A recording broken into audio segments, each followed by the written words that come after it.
오늘 말씀 제목을 함께 읽겠습니다. 시작. 우리 사이의 공동체적인 사랑은 근원적이고 영원합니다. 네, 참 부담이 되는 말씀입니다.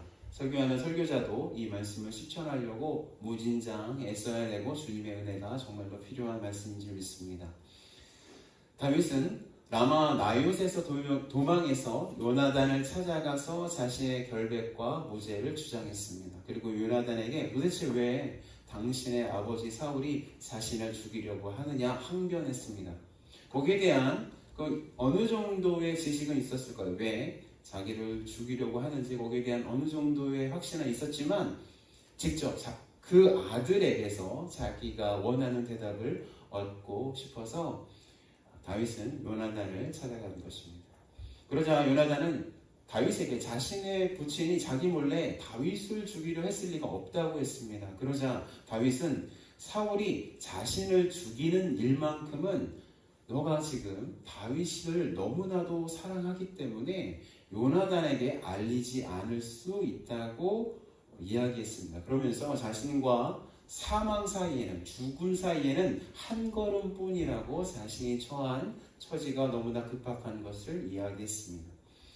요나단은 다윗의 그 절박함을 이해하고 자신도 그를 돕겠다고 했습니다. 다윗은 원래 월초가 되면은 왕과 식사하는 시간이 있는데 왕과 식사를 하지 않고 들에 숨어 있을 테니 왕이 자신을 찾으면 집안에서 매년 드리는 제사가 있는데 거기에 참여하기 위해서 자기에게 허락을 구해서 자신의 고향인 베들레헴으로 보냈다라고 하라고 요청했습니다. 그러면 그 말에 사울의 반응을 요나단이 살피고 그것을 통해서 사울이 다윗을 죽이려고 하는지 아니하는지 거기에 대한 의사가 알 수 있을 거고 그 의사를 다윗에게 알려주겠다고 했습니다. 그리고 요나단은 여호와 앞에서 사울이 다윗을 살해할 의사가 있는지 이렇게 전달할 것을 약속하고 여호와께서 왕과 함께 했던 것처럼 다윗과 함께 하시기를 기원했습니다. 그리고 요나단은 다윗을 향해서 여호와께서 다윗을 높이실 때 자기에게 여호와의 인자를 베풀어 자기의 생명과 가문을 보호해 주기를 요청했습니다. 그리고 요나단은 다윗과 언약을 맺고 여호와께서 다윗의 대적을 치시기를 기원하고 또 다윗으로 하여금 언약을 재맹세하게 했습니다. 그리고 요나단은 우리가 지금 읽은 본문처럼 월초의 3일에 과거 사울을 피해 숨어 있었던 그 에셀 바위에 그 다윗이 거기 숨어 있으라고 이르렀습니다.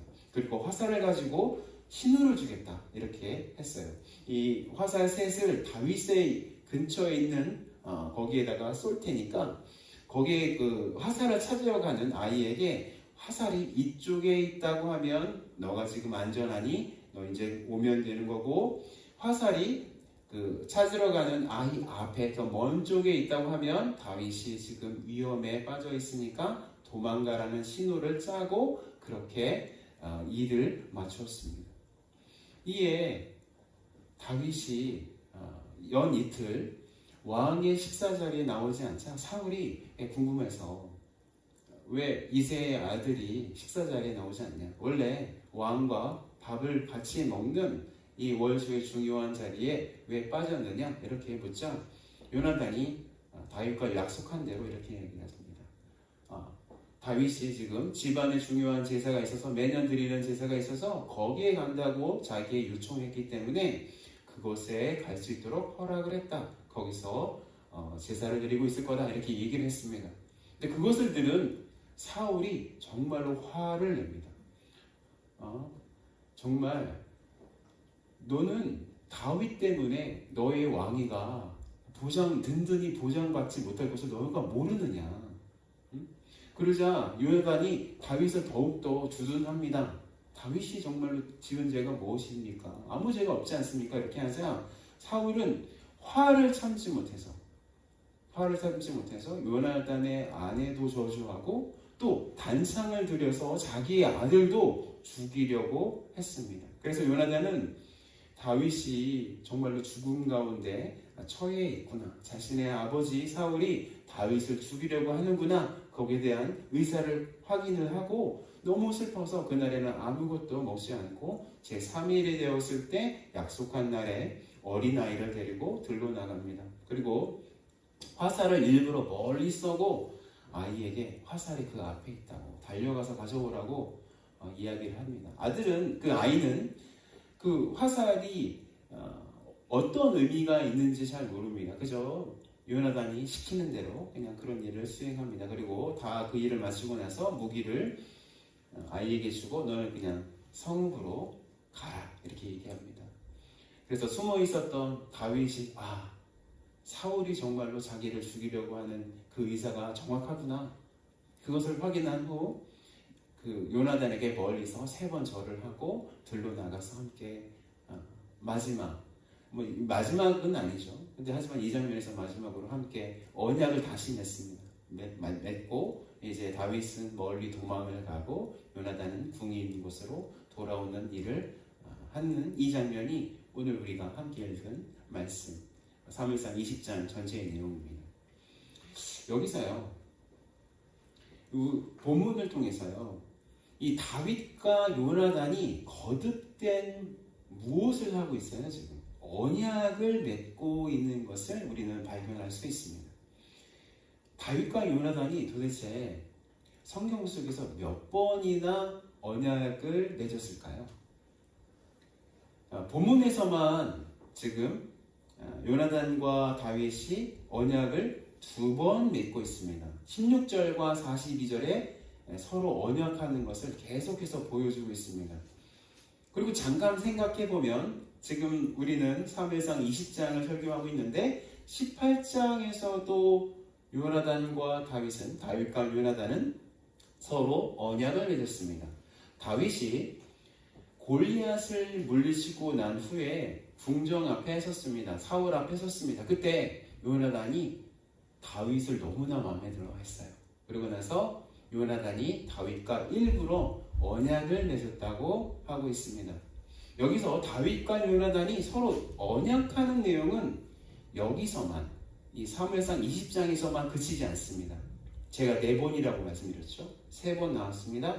좀 더 뒤로 가면 사무엘상 23장을 보면 다윗이 사울의 추격을 피해서 십광야 숯불에 있을 때 그들은 서로 만났습니다. 서로 만나서 여호와 앞에서 언약했다고 말씀하고 있습니다. 그러니까 적어도 4번 이상의 서로 언약하는 모습을 우리는 발견할 수 있다는 것입니다. 그렇다면 성경에서 다윗과 요나단이 이렇게 서로 언약하는 부분을 계속해서 보여주는 까닭은 무엇일까요? 성경에서 반복은 뭐라고 말씀드렸어요? 성경에서 계속 반복해서 나오는 것은 어떤 것을 의미한다고 하는 건가요? 성경에서 반복은 강조입니다. 강조. 그래서 성경을 읽다가 반복해서 나오는 그런 단어들이 있지 않습니까? 그 반복해서 나오는 그 단어들을 성경이 하나님께서 강조하고 계신다고 우리는 이해해야 하는 것입니다. 그러면 이렇게 강조하고 있는 이 언약을 갱신하는 부분이 계속해서 나오고 있는데 이것이 단순히 다윗과 요나단이 서로 아끼는 관계였음을 보여주는 것일까요? 단순히 그것만 말씀하고 있는 것일까요? 물론 우리는 말씀을 통해서 다윗과 요나단의 사이가 정말로 가까운 사이였음을 알 수 있습니다. 그런데 성경은 단순히 그들의 그 관계가 서로 가깝다라는 것을 강조하고 있는 것은 아닌 것입니다. 그것은 하나님 안에서 맺은 사람의 언약도 하나님께서 이렇게 중요하게 여기시는데 하물며 하나님께서 사람과 맺은 언약은 얼마나 더 중요하게 생각하시겠느냐라는 강조가 오늘 본문 속에 녹아져 있다는 것입니다. 그것을 우리는 알아야 합니다. 또한 저는 이제 이 부분을 강조해서 설교할 것은 아니고요. 지금 제가 말씀드리는 이 부분에 대해서 강조하면서 설교하고 싶은데요. 그것은 뭐냐면 하나님께서는 하나님 안에서 사람과 사람이 맺은 언약으로 역사하시기를 기뻐하신다는 것, 그것을 우리는 말씀을 통해서 알 수 있다는 것입니다. 제가 다시 한번 강조하겠습니다. 하나님께서는 하나님 안에 있는 사람들끼리 서로 언약해서 하나님의 그 은혜 가운데서 언약한 그 언약으로 역사하시는 것을 기뻐하신다라는 것입니다. 그래서 하나님께서 하나님의 사랑 안에서 맺은 다윗과 요나단의 언약을 들으셨다는 것입니다. 그것을 보셨다는 것입니다. 그리고 그 둘 가운데 있는 그 언약이 계속해서 성취될 수 있도록 인도하셨다는 것입니다. 이것은 그 언약을 맺은 그 둘의 노력으로만 성취될 수 있었던 것이 아니었습니다. 그러니까 그 둘이 맺은 언약의 성취가 그들 노력만으로 되었던 것이 아니라 분명히 하나님의 인도하심과 하나님의 개입하심으로 되어진 것이라고 말씀하고 있는 것입니다. 이 둘이 맺은 언약이 뒤에 어떻게 성취되었습니까? 우선 다윗은 요나단과 맺은 언약을 생각해서 자신이 왕이 된 이후에 요나단의 아들 중에 살아남은 다리에 장애가 있었던 무비보셋을 자신의 식탁에서 먹게 했습니다. 사무엘하 9장 5절에서 8절입니다. 제가 읽겠습니다. 다윗 왕이 사람을 보내어 로드발 암미엘의 아들 마길의 집에서 그를 데려오니 사울의 손자 요나단의 아들 무비보셋이 다윗에게 나와 그 앞에 엎드려 절하매 다윗이 이르되 무비보셋이여 하니 그가 이르기를 보소서 당신의 종이니이다. 다윗이 그에게 이르되 무서워하지 말라. 내가 반드시 내 아버지 요나단으로 말미암아 내게 은총을 베풀리라. 내가 내 할아버지 사울의 모든 밭을 다 내게 도로 주겠고 또 너는 항상 내 상에서 떡을 먹을지니라 하니 그가 절하여 이르되 이 종이 무엇이기에 왕께서 죽은 개 같은 나를 돌아보시나이까 하니라.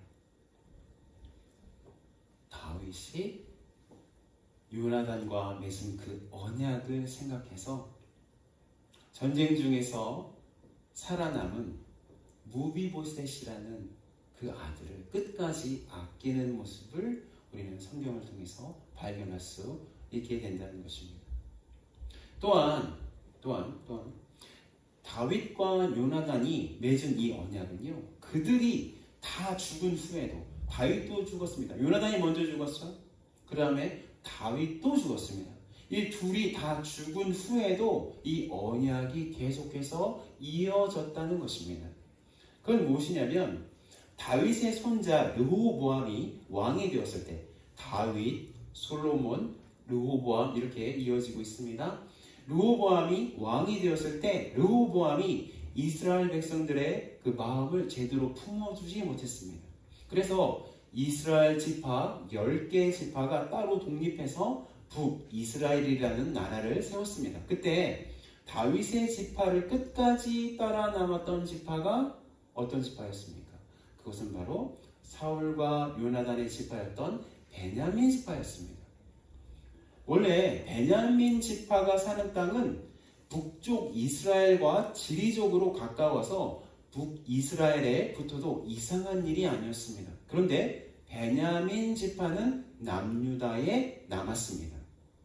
원래 유다 지파와 지리적으로도 가깝고 또 역사적으로 또 혈연적으로 가깝게 지내던 지파는 시므온 지파였습니다. 시므온 지파.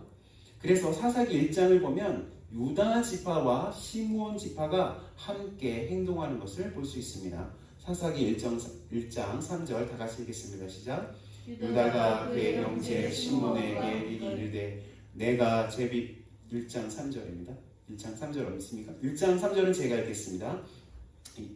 유다가 그의 형제 시므온에게 이르되 내가 제비 뽑아 얻은 땅에 나와 함께 올라가서 가나안 족속과 싸우자. 그리하면 나도 내가 제비 뽑아 얻은 땅에 함께 가리라 하니 이에 시므온이 그와 함께 가니라. 함께 일을 도모하고 있는 모습을 보고 있습니다. 1장 3절에도 1장 17절에도 마찬가지입니다. 다 같이 읽겠습니다. 시작. 유다가 그의 형제 시므온과 함께 가서 스밧에 거주하는 가나안 족속을 쳐서 그곳을 진멸하였으므로 그 성읍의 이름을 홀마라 하니라. 계속해서 두 번이나 전쟁을 연합해서 하고 있는 모습을 우리는 발견할 수 있습니다. 또 시므온 지파는 자기들의 유산을 얻을 때도 자신의 형제 유다 지파의 유산 중에서 얻었습니다. 여호수아서 19장 1절입니다. 다 같이 읽겠습니다. 시작. 둘째로 시므온 곧 시므온 자손의 지파를 위하여 그들의 가족대로 제비를 뽑았으니 그들의 기업은 유다 자손의 기업 중에서라.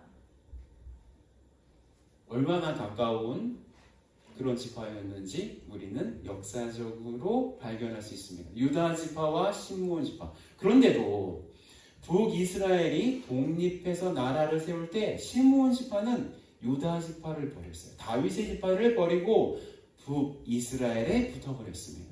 물론 시므온 지파가 일찍부터 유다 땅에서 이스라엘 전역으로 흩어졌기 때문에 북이스라엘에 속한 것일 수 있습니다. 그렇게 보는 학자들도 있습니다. 그러나 성경은 분명히 시므온 지파는 남유다가 아니라 북이스라엘을 선택했다고 말씀하고 있습니다.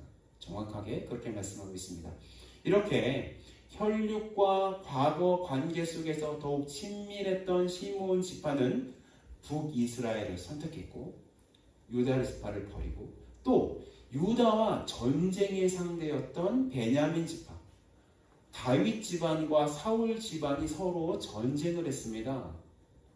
그렇게 전쟁을 했던 지파는 오히려 유다 지파를 선택했다는 것에 거기에 대해서 하나님께서 우리에게 말씀하시는 것, 거기에 대해서 우리에게 분명히 주시는 의미가 있다는 것 우리가 알아야 되는 것입니다. 그것은 무엇이냐면 하나님께서는 혈육과 관계에서 오는 친밀감보다는 하나님의 언약 안에서 맺은 것을 더욱더 중요하게 여기시고 그 언약을 성취하시는 분이심을 성경은 우리에게 말씀하신다는 것입니다.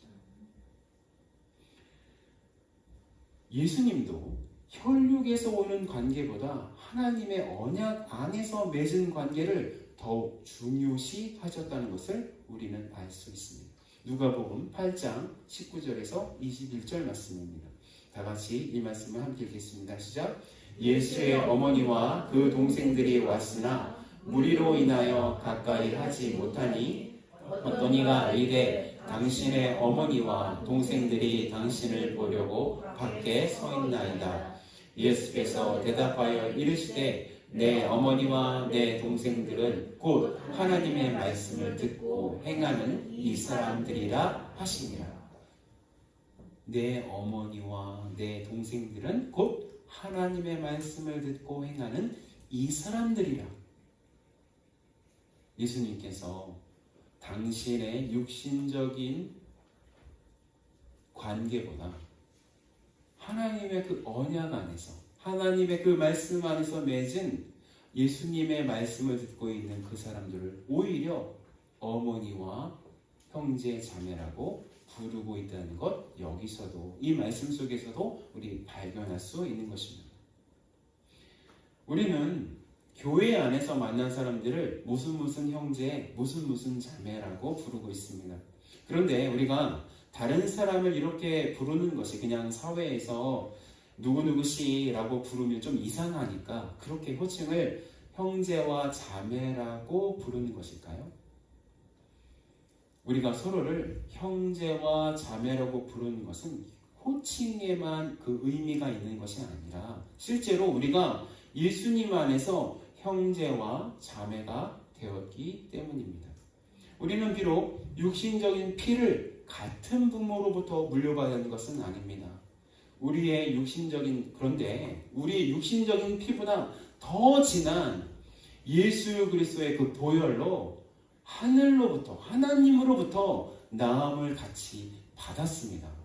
그래서 우리를 우리는 서로를 형제와 자매라고 부르는 것입니다. 이 말씀을 에베소서 2장 11절에서 13절이 증명하고 있습니다. 다 같이 읽겠습니다. 시작. 그러므로 생각하라. 너희는 그때 육체로는 이방인이요 손으로 육체에 행한 할례를 받은 무리라 칭하는 자들로부터 할례를 받지 않은 무리라 칭함을 받은 자들이라. 그때 너희는 그리스도 밖에 있었고 이스라엘 나라 밖의 사람이라. 약속의 언약들에 대하여는 외인이요 세상에서 소망이 없고 하나님도 없는 자들이니 이제는 전에 멀리 있던 너희가 그리스도 예수 안에서 그리스도의 피로 가까워졌느니라. 그리스도의 피로 가까워졌느니라. 이게 뭐냐면 그리스도의 피로 형제와 자매가 되었다는 것입니다. 우리 둘루스 한인 침례교회 성도들 간의 육신적인 DNA는 하나도 같지 않을 것입니다. 그런데 우리의 영적인 DNA는 완전하게 똑같습니다. 그래서 우리는 서로를 형제와 자매로 부르고 서로를 사랑하는 것입니다. 고린도전서 12장 12절 13절 말씀입니다. 다 같이 읽겠습니다. 시작. 몸은 하나인데 많은 지체가 있고 몸의 지체가 많아 한 몸인과 같이 그리스도도 그러하니라. 우리가 유대인이나 헬라인이나 종이나 자유인이나 다 한 성령으로 침례를 받아 한 몸으로 되었고 또한 한 성령을 마시게 하셨느니라. 성경은 영적인 것이 육적인 것을 계속해서 이겼다고 강조하고 있습니다. 그렇죠? 물론 여기서 육적인 것은 우리의 이 몸을 말씀하는 것은 아니에요. 그렇죠? 그렇지만 우리의 그 죄된 본성을 육적인 것이라고 계속해서 말씀하고 있는 것인데요. 근데 우리의 죄된 본성은 우리의 영적인 관계보다 육적인 연관성을 더욱더 중요하게 여기게 하는 면이 있기 때문에 이 부분에서 우리의 육적인 부분이 성경에서 말하는 그 육으로 해석할 수 있다는 것입니다. 여러분, 왜 한국 사람들 보면 어디 김씨예요? 어디 전씨예요? 나는 온전을 쓰시는데 전 목사님은 밭전을 쓰시나요? 이거 왜 그래요? 혈연, 지연, 학연 왜 그렇습니까?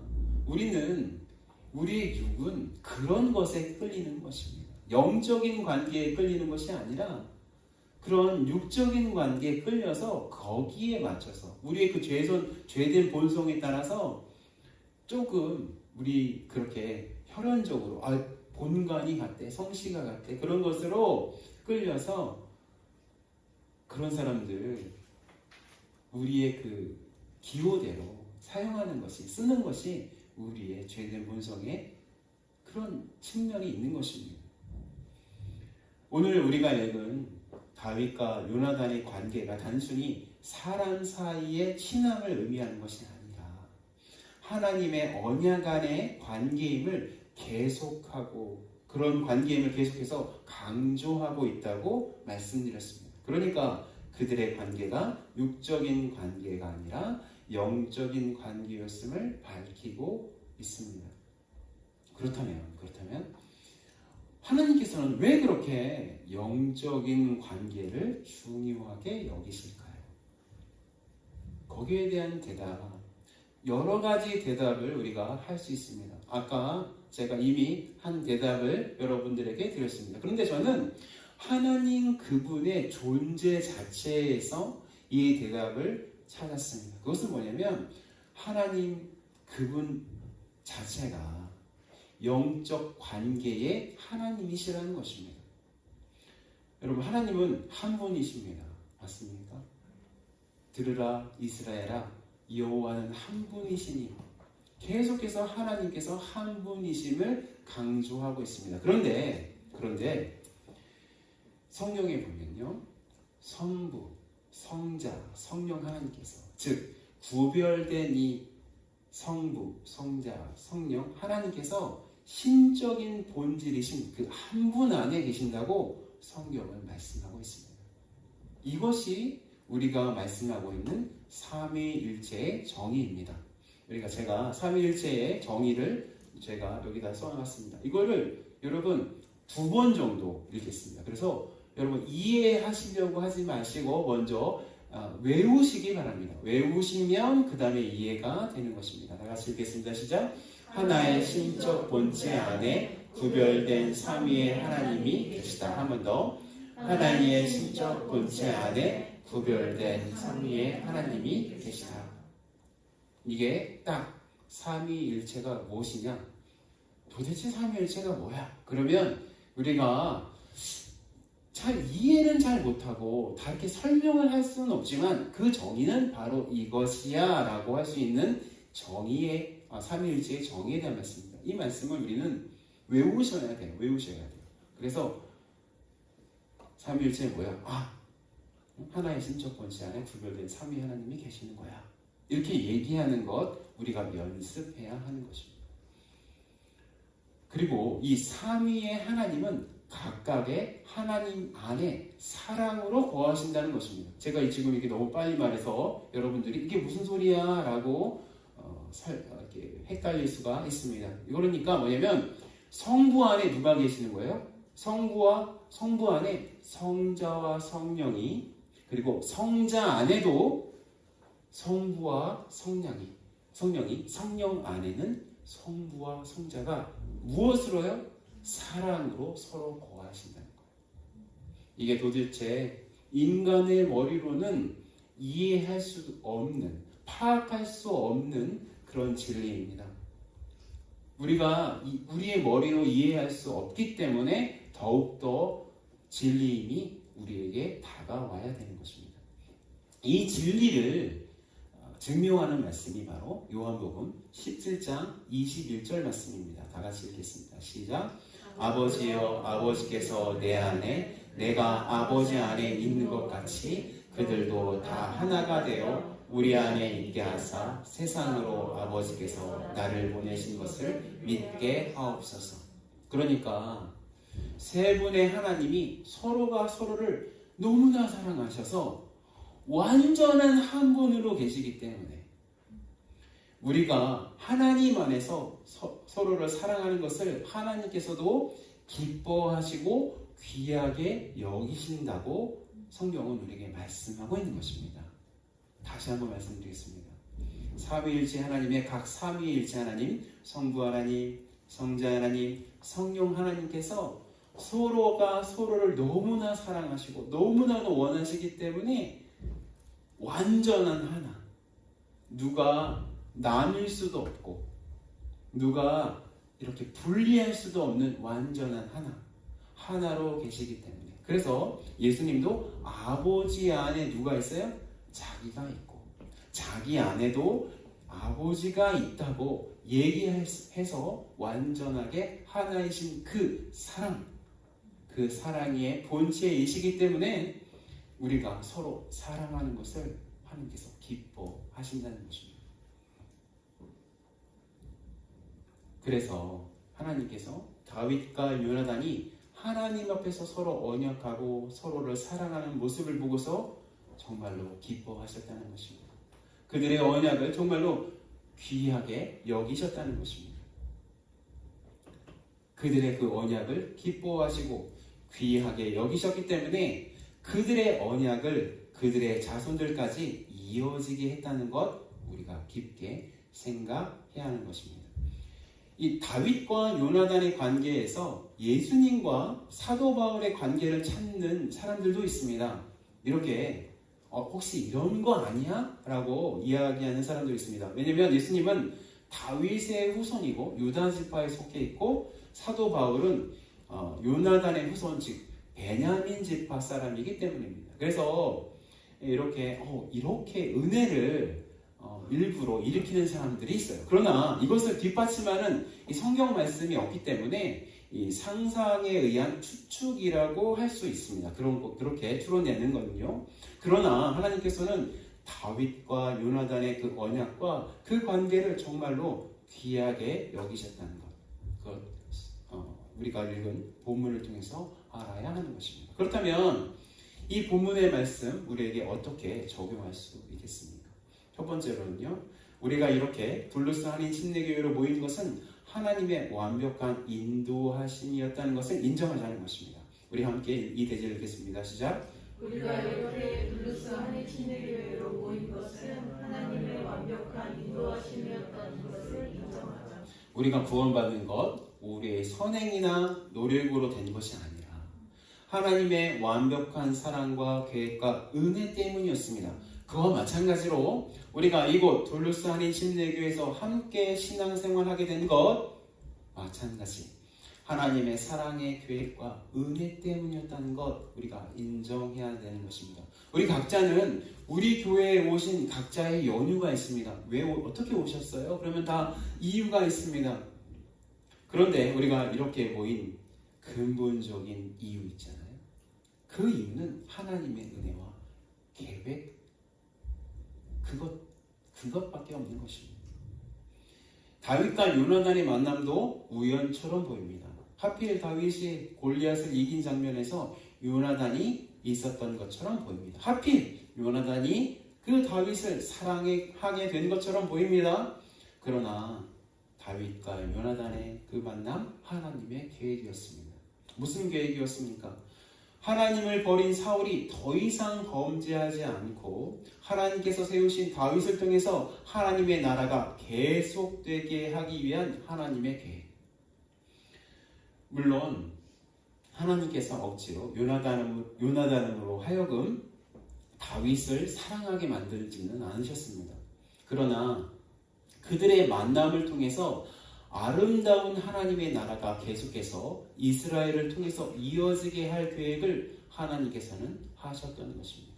우리의 구원자이신 예수님께서 오셔서 당신의 구원 사역을 완성하기 위해서 이스라엘의 계속된 전쟁이 있어야 했던 것이고, 그래서 다윗과 요나단의 언약은 그들만의 언약으로 끝나는 것이 아니라 후에 몇천 년이 지난 우리가 사는 이 현재, 우리가 이 시간을 이 땅을 밟고 있는 이 현재에도 그들의 언약이 정말로 유효하다, 영향을 미치고 있다라고 우리는 믿어야 하는 것입니다.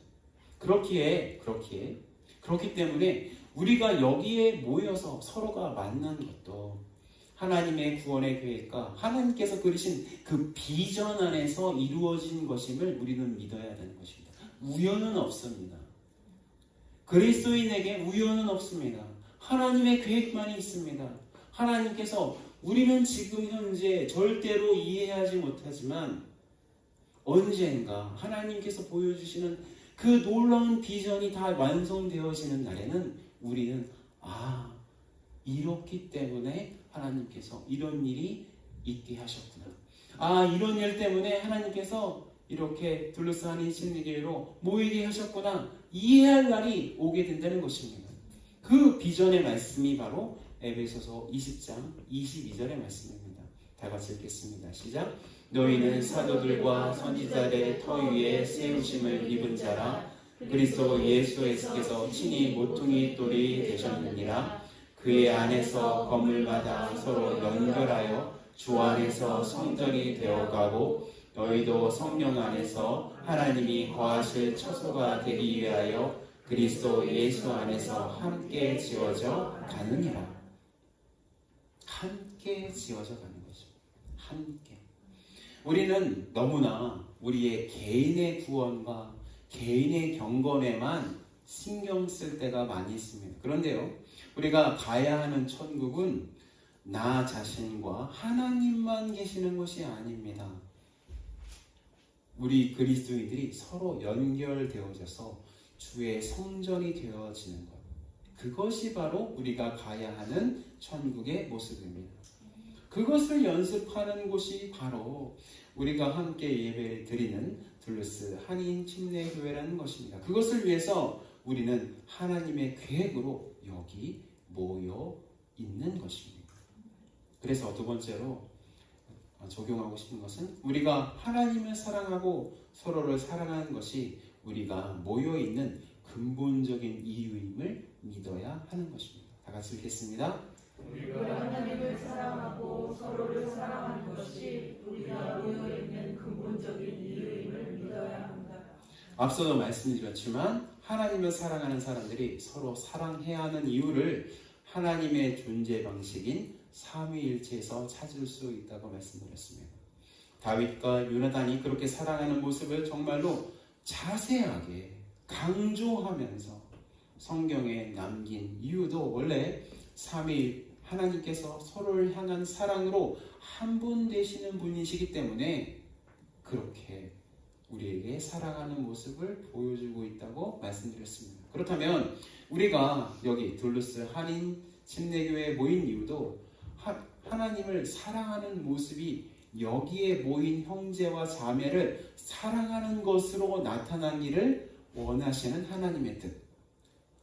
하나님을 사랑하는 모습을 우리가 하나님 앞에 드러내야 되는데 그것이 하나님을 사랑하는 것이 우리를 통해서 일어나야 되는데 그것이 하나님의 영광인데 어떻게 드러난다고요?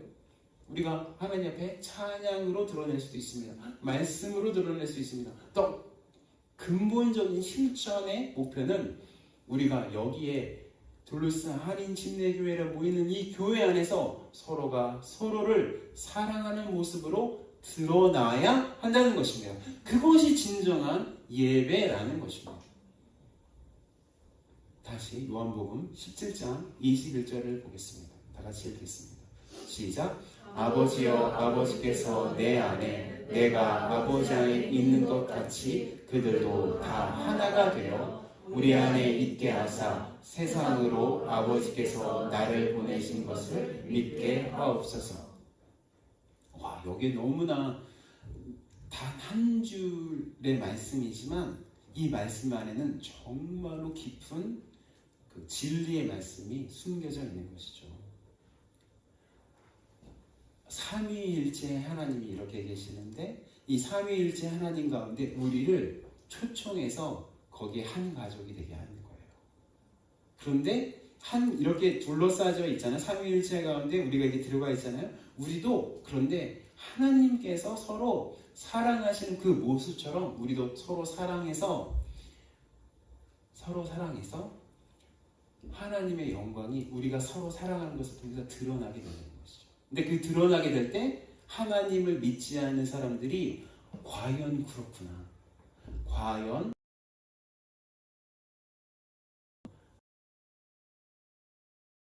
분이 된다는 것입니다. 요한복음 17장 21절에 숨겨져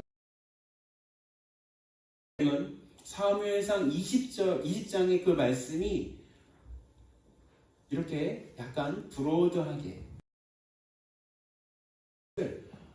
이 빛이 하나의 렌즈를 통해서 삼위일체라는 렌즈를 통해서 강력하게 한 곳으로 모이게 되어지는데 그 모이게 되어지는 모습을 요한복음 17장 21절이 우리에게 말씀하고 있다는 것입니다. 우리가 세상을 향해서 봐라 예수님의 제국이다. 봐라 예수님 라고 알릴 수 있는 강력한 에너지 원, 강력한 근원, 그건 무엇이냐면 우리가 서로 사랑을 해서 그 사랑하는 것 때문에 하나님께서 예수 그리스도가 우리의 하나님이시고 진리임을 그 세상에 저절로 알게 되어지는 것, 그것이 우리의 부르심의 목적이라는 거죠. 여기에 앉아있는 목적이라는 것입니다. 누군가 여기 아틀란타 교회 성도들의 상황을 한마디로 이야기하는 것을 들은 적이 있습니다. 저는 이야기를 들었을 때 참 마음이 아팠는데요.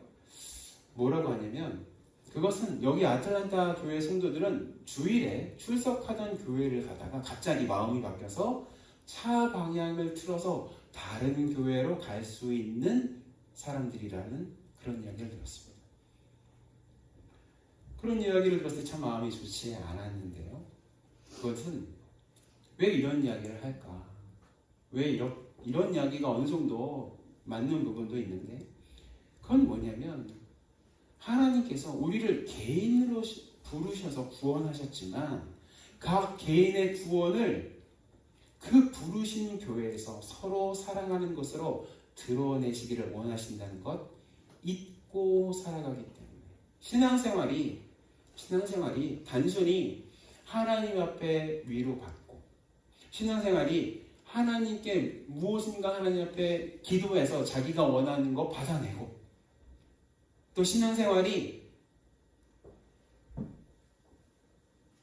많은 사람이 모이는 주일에서 교제도 잘 일어나고 자신의 비즈니스의 어떤 기회도 삼을 수 있고 자신의 자식도 나쁜 소리 안 가르치니까 교회 보내면 좋게 길러질 것 같고 해서 모이는 것이라고 은연중에 그렇게 이야기하는 사람은 없어요. 한 사람도 없어요. 그렇지만 은연중에 그런 마음이 있기 때문에 그렇게 행동하는 것이라고 저는 믿고 있습니다. 제가 틀릴 수도 있습니다. 그렇지만 교회는 그런 것이 아니라 하나님의 영광이 우리가 서로 사랑하는 것을 통해서 드러나는 장소라는 것입니다. 그래서 여러분 그것을 하시려고 그것을 하나님께서 교회 안에서 실천하시라고 우리 한 사람 한 사람을 각자의 그 이유가 다르지만 여기에 부르신 것입니다. 제가 이 교회 안에 정착할 수 있었던 것도 성도님들의 사랑 때문이었어요. 제가 2년 전에 갑자기 어머니 초청하시고 마음이 너무나 안 좋아서 사역을 할 수가 없었어요. 예수전도단에 적은 달아놓았지만 사역은 별로 안 하고 우버 드라이버 했죠. 물론 또 돈이 없기도 했고 쓸 것을 채우기. 그런데 주일마다 우리 교회에 출석하면서 그 식탁 공동체에서 너무나 사랑받았어요. 서로 이야기하고 밥 먹고 그때 이제 전도사님 가정도 있었고 원로 목사님 가정도 함께 있었고 그래서 같이 밥 먹고 이야기할 때 제가 마음이 녹아지는 것을 발견할 수 있었습니다. 제가 빚진 자입니다. 그리고 제가 어떻게 여러분들을 그런 분위기를 만들고 어떻게 서로 살아갈 수 있는 그 영적인 분위기를 만들지 저도 아직도 지혜가 부족해서 하나님 앞에 기도하고 있습니다. 그렇지만 이거를 포기해서는 안 되는 것입니다. 이거를 포기해서는 안 됩니다. 그래서 하나님께서 저에게 도전과 같은 표어 2021년 표어를 지금 우리에게 주신 것입니다. 저에게 주셨습니다. 지금 1년 중에 반을 살아내고 있습니다. 하나님을 사랑하고 서로를 사랑하는 공동체. 여기에 대해서 우리가 서로 고민하셨으면 좋겠습니다. 서로 기도하셨으면 좋겠습니다. 결론 내겠습니다. 하나님께서 다윗과 요나단이 하나님 안에서 서로 사랑하고 언약하는 것을 기뻐하셨다는 것 우리가 알아야겠습니다.